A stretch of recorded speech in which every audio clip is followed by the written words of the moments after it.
Hello, welcome to Big Red Journeys, and on today's journey we're here at the Jurassic World exhibition in San Diego.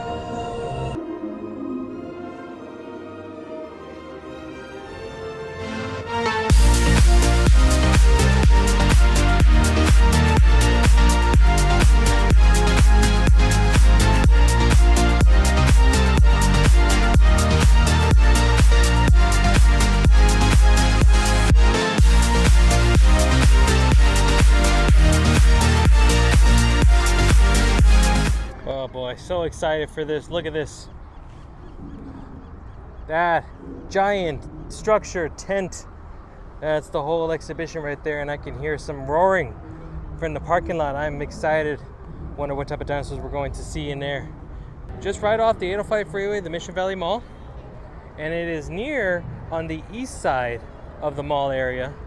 Kind of closer to where the 805 and the 8 meet up at. And then if you got your prepaid ticket, you're just going to get into the line right over here.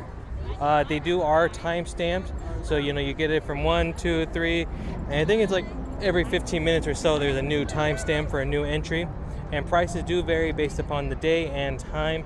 Okay, so walking on in, looks like we are greeted with a photography section here. You can go in front of the green screen and get a cool looking photo just like this family did right there with the T-Rex on ISLA NUBLAR. And this one is not included with the price of admission, but they do have some photos that you can take inside, and those are included. And it looks like we're getting ready to board on our ferry boat. Alrighty. Look at this. Made it just in time. Welcome aboard. Last call. Look at this. We got to catch the ferry ride to Isla Nublar. Alrighty. Hello everyone. My name is Carlos. I will be your steward for today's ride, where your safety is my top priority.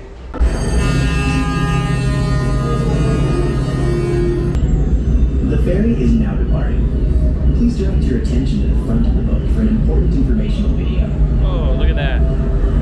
Oh. The history of our planet is written in stone, written for all time in the earth below our feet. It tells the tale of an ancient era when dinosaurs ruled the world. It's going to be an exciting day. One I'm sure you'll never forget. Oh. Welcome to Jurassic World. Looks like we arrived. Welcome! Welcome in, guys. Welcome in. Come on through. Hello, hello. Welcome to Jurassic World, everybody. My name is Eric. What kind of dinosaur is this, guys? Do we all know? This Brachiosaurus. is a Brachiosaurus. Come on down, come on down. This area is your guys' floor, so we're hanging out in here as long as you see everything, touch everything, and all of the pictures. Hello, sir. Seven-year-old me is crying right now. I'm telling you. Yes, absolutely. Yes, sir. I'm staying in front of a brachiosaur. From this side? Yeah. I gotta get the wide angle lens for him. No worries. He's still out of frame. Look at that. Amazing.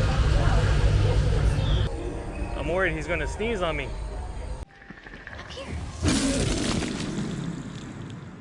First of all, you got this gigantic brachiosaur right here. Friendly as can be, gentle herbivore, big old teddy bear. But a lot of people are trying to take photos in the front area right there, but it's really hard to get the full statue of the brachiosaur. So the better way to do it is they have a little platform right over here where you can actually take a step on and get a nice little more of a upper view. You're a couple feet up higher, as well as just like this family is doing right here. You can scan the QR code that they gave you in the beginning, tap it, and they give you like a little 5-second kind of like Instagram thing where the brachiosaur is right behind you. And then they have these binoculars here, and if you look at them and point them, you can actually look for some dinosaurs out in the field, and they'll showcase you some facts and a little video on those dinosaurs. Oh, looks like I found some pachycephalosaurs. Oh, STYGIMOLOCH, which is a relative of pachycephalosaur. And you can see, like, you look through the binoculars, and you see them out in the distance. And throughout the exhibit, they also have some of these signs to be educational. This one talks about paleobotany, which is the study of fossilized plants, you know, some extinct, some that are currently living today, such as like ferns. And look, they got an actual Jeep. I don't know if it's a prop from the films. It looks authentic enough, it could be. But it also could just be more of a modern Jeep that just got repainted. So we're continuing on to the next room here. Got the one of Pangea. This is going to be the supercontinent that happened millions of years ago. So you can see how continents like South America and Africa fit perfectly in there. And you can see how the plates and the continents have separated throughout the years into something that around the Cretaceous period 65 million years ago started to form a little bit closer to what we know as today.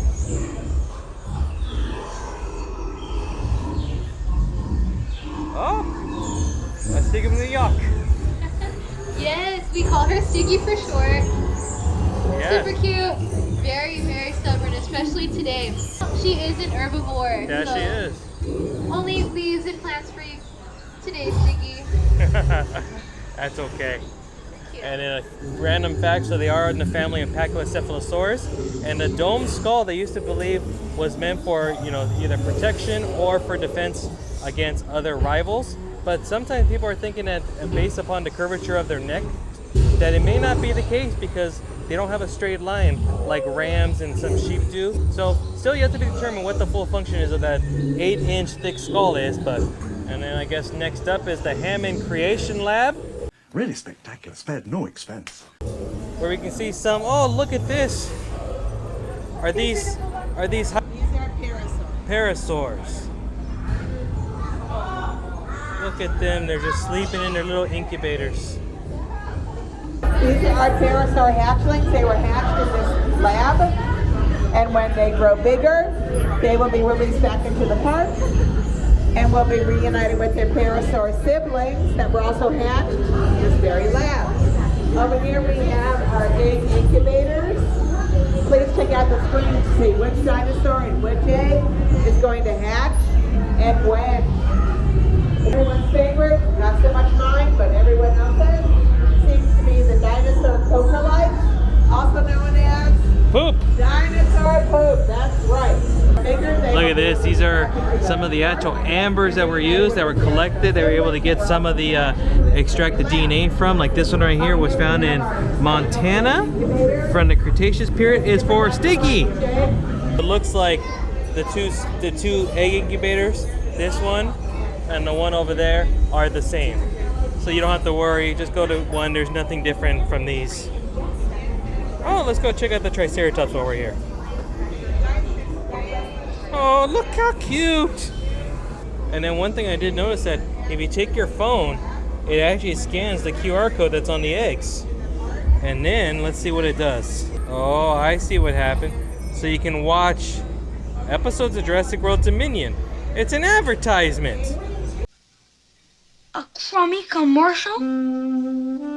They got poop of an omnivore. They got poop of a herbivore. And I'm going to imagine the final one here is poop of a carnivore.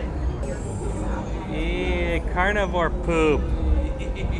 Ugh.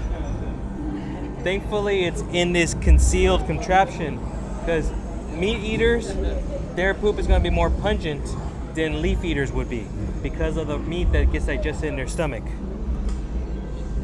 Ugh. And of course, less fibrous as well. And this one is going to be of the omnivore. So visually, I already see that they have, you can actually see berries and grass, but it has a very same consistency and shape as the meat eater. And you can see some feather and fur at the bottom of the bowl, as well as mixed in with the fecal matter. That's what you would expect from an omnivore, because omni means that they eat everything, or mostly everything. And finally, herbivore. Consistency is going to be a little bit drier because of the grass.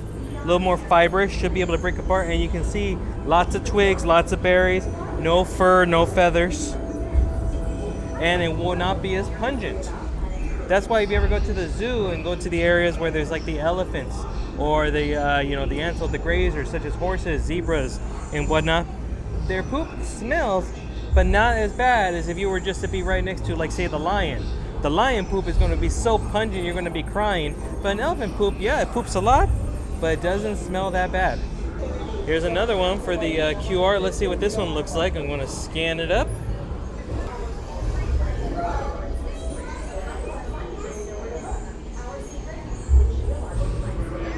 So here they also tell you about some of the different dinosaurs that they, you know, incubate and raise and grow here.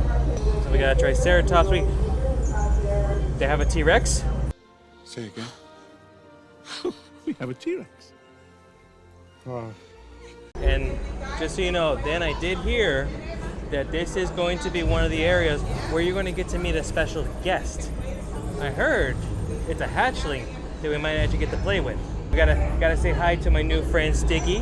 Now she is a herbivore, so we don't have to worry about it, but she does still have a nice sharp beak, as you can see right there. So we still have to be careful. And she's a little baby, she doesn't know her own strength. I've had enough in the lab. I think it's time to go further. It's getting a little dark, it's getting a little scary. What's going on here? Whoa, whoa, whoa, whoa, whoa. We got Echo, we got Delta. I think I know. This is what we call raptor row or muzzle row, where we need Echo, Delta, and Charlie. We usually have Blue, but Blue's over with her trainer right now. Perfect. You get to go in and see her in a show whenever you want. Go for it. Look at that. Look, Charlie's right there. There's Delta. And of course, Echo. It's pretty cool. These are like the same type of animatronics that were found in Universal Studios Orlando on the Velocicoaster. Because you get to see all three of the other raptors, and then of course Blue is the one that's found in the training area. And they got these cool informational boards here that talk about the different raptors, specifically Blue, which of course is probably the most famous of all the raptors, you know, from the most recent Jurassic World films. The very famous claws that were right there, you know, those were actually most likely used, not so much in the hunting, but yes, what they would do most likely is after they capture their prey, these were be used in a very similar manner like birds of prey do, where once they capture the animal, the claws just kind of dig in and keep the animal down, while those razor sharp teeth just dig in and bite the food. A lot of times, just like birds of prey do, they actually start eating their prey while they're still alive. It is time to go see Blue. Velociraptor. Perfect, thank you. Dr. Grant. Sure. Thank you for coming. Of course. Ladies and gentlemen, Anytime. Dr. Grant is here, Thank so you, thank your you. safety is in his hands, not mine. Here, our scientists, rangers, and handlers work with velociraptors, gaining insight into how they think, move, and hunt.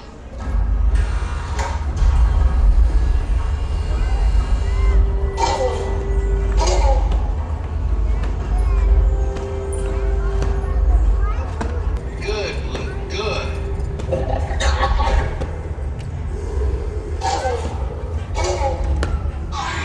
Shall we do this again, Blue? Eyes up. Now, go.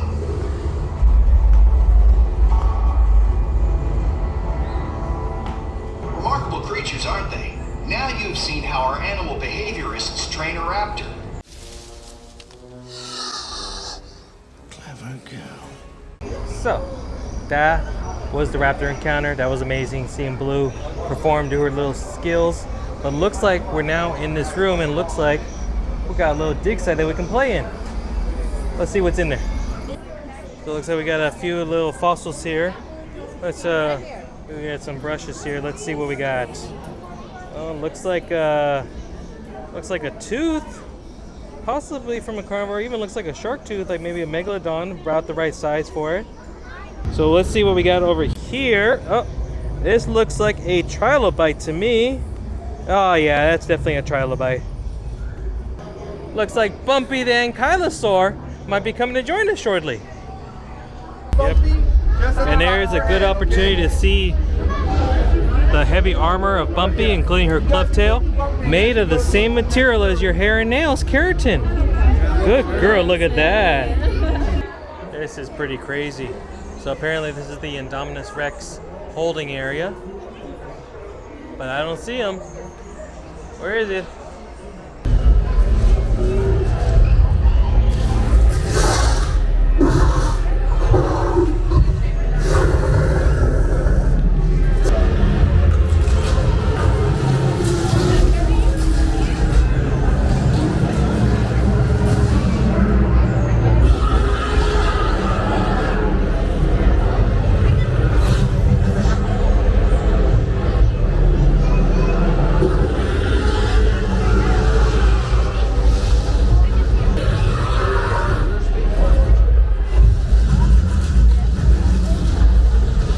Wow, that was pretty cool.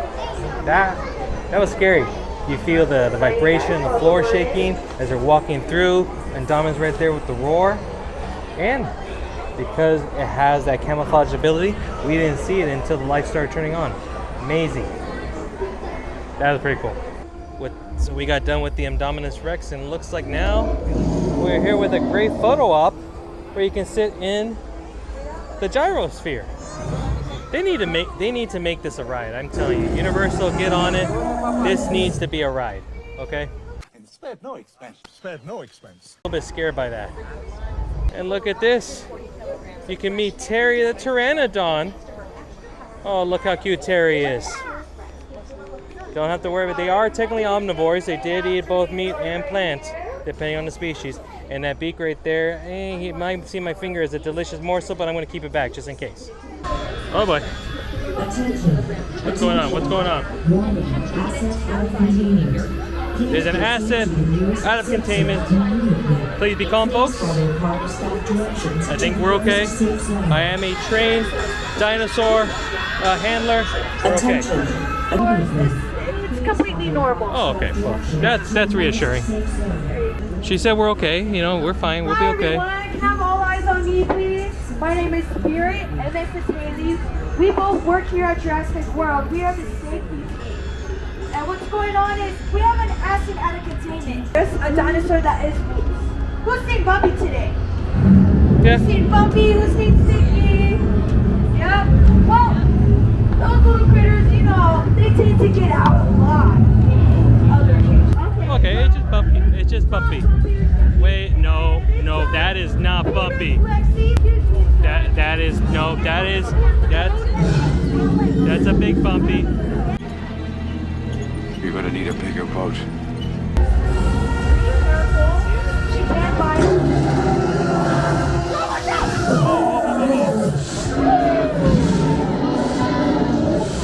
Everyone, whatever you do, do not move. Don't move.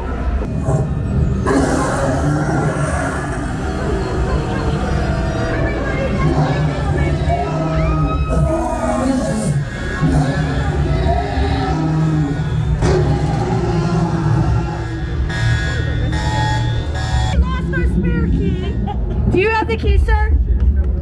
He does. Oh, okay. Do you have the spare key? No. I gave it to you in the line. Wait, no, you Yes, I did. Okay, he also lost the spare key.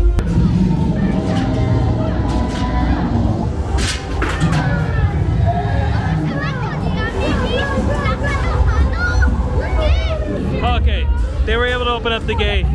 We made it, and of course, it ends at a gift shop, where the real danger is. This is the real danger zone here. We spared no expense. Well, of course, you got the classic T-shirt. This one has the Jurassic World exhibition shirt. Oh, we got Blue and the T-Rex Funko Pop. And look, this one's actually an exclusive. This is the poster work that's right before you actually get onto the boat ride. To use a NUBLAR, they got, well, back here we got T-Rex Kingdom, the Mosasaur. It would have been cool to have some sort of like Mosasaur in this thing. The Indominus Rex. There we go. And then ride the gyrosphere. Oh, this is a pretty cool mug. It's like a raptor hatching out of an egg. But this says Jurassic Park, so I don't think this is part of the exhibition, but it's still pretty cool. Oh, here's another exclusive Funko Pop. This one's of the Dilophosaur. Interesting again. But this dinosaur was not here in the exhibition. But it does glow in the dark, pretty cool. Got some cool hats here. A trucker style hat for 30. And then this one, a snapbill for, or a snapback for 30 as well. Oh, this is a pretty cool T-Rex mug. Look at this. It's the head of the T-Rex. This one goes for 30 and it says Jurassic World on the handle. Oh, this is a pretty nice looking water bottle actually. It's got the T-Rex on it. And oh, it's kind of cool. Like the lid is rubber, and I don't know if it's supposed to look like teeth or something, but that's pretty cool. And it looks like the bottle goes for 25. Got a t-shirt version with T-Rex that says, "Do you remember the first time you saw a dinosaur?" That shirt goes for 35. Oh, and this one, this is the Dino gate, which is pretty cool. INDOMINUS Rex and the T-Rex in front of the Jurassic World gate. And nothing on the back, and this goes for 35. But it appears to be only women's cuts. And if you don't want a print, but you want a card version of the posters, they got those as well, postcards. And the postcards are $5 each. And a program of the whole exhibition. Oh, and some of the scenes and things here are similar to what you already walked through. There's the gates we walked through in the beginning, the Brachiosaur, the little baby dinosaurs. There's Stiggy we met, and Terry. There's Blue, the Indominus Rex, the gyrosphere, and then of course our close encounter with the T-Rex. And that goes for 20. Oh, here's some cool mugs. These are nice. Look at this one. You could be a park ranger of Jurassic Park. That's nice, nice and big. $25. The classic Jurassic Park mug. And a classic Jurassic Park shirt. And a hot mug, one of the thermostyle mugs. This one goes for 25. So just want to give you a few thoughts, also some tips and tricks that I think after going through the exhibit would really make your experience here much better. So first of all, the tickets, just pre-purchase them online, reserve your time. They go through a 15-minute spurt every so often. And once you're in, there's really no rush. They're gonna pace you kind of through, but feel free to stay in each of the rooms as long as you want. There is only one spot where you're not gonna be able to do that, and that will be the grand finale. I'm not gonna ruin it, but if you watch the whole video, it pretty much ruined it for you anyway. But that would be the only place where it's one and done. That'd be about it. Also, you cannot go backwards. You can always go forward, but take as much time as you want. Touch everything, look at everything, take all the photos, Instagram pictures you want. Do it, enjoy your time. You paid the ticket, enjoy yourself. Don't walk up here assuming that there's gonna be tickets available. Go online, make sure that tickets are available. Also, pricing here is the same physically here at the retail booth is the same whether you buy here or online, and they do charge I think a $6.50 fee. I forget what it was. If you can, try to come on a weekday, and if you can, try to come in the afternoon, because the weekdays Monday through Friday and then in the middle part of the day tend to be a little bit lighter. Most people tend to either be in first thing in the morning when they open around 11 to 12 o'clock, or towards the end of the day. I noticed that around 4 o'clock, actually 3:30, 4 o'clock, more people were showing up, so it was a little bit busier the whole way through. So you don't feel rushed, there's not a lot of people, things pace through nicely, and when you get to interact with some of the dinosaur characters, such as Stiggy and Bumpy, you get a little more time with them to interact with them. So that's a little bit of a pro tip for you for sure. And enjoy yourself. It is running now through April. I believe there are some tickets until I think mid or end of April.